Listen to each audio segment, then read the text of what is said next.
with me. পাহাড়ে যাচ্ছি, চলো একসাথে প্যাক করি। আমার আর ভাইয়ের দুজনেরই আমাকেই প্যাক করতে হবে। কোথাও ঘুরতে যাওয়ার আগে আমার প্যাকিং করতে খুবই ভালো লাগে, কিন্তু ঘুরতে থেকে বাড়ি ফিরে এসে ট্রলি খুলেও দেখি না। এই যে নতুন নতুন জামা কিনেছি পাহাড়ে গিয়ে পরবো, এইগুলোরই এক্সাইটমেন্ট আর কি।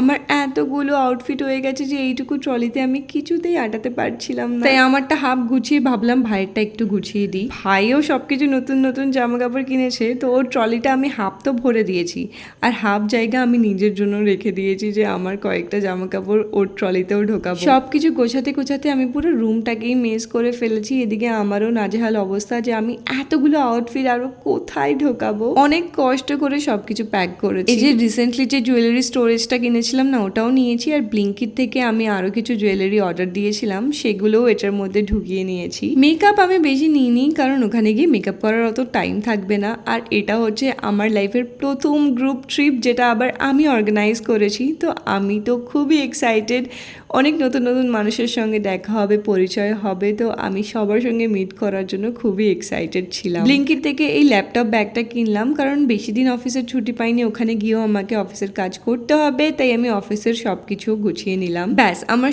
সব packing done. I am really excited for this trip. আমি তো প্রচণ্ড টায়ার্ড হয়ে গেছি। এবার তোমাদের সঙ্গে দেখা হবে পাহাড়ের ব্লগে।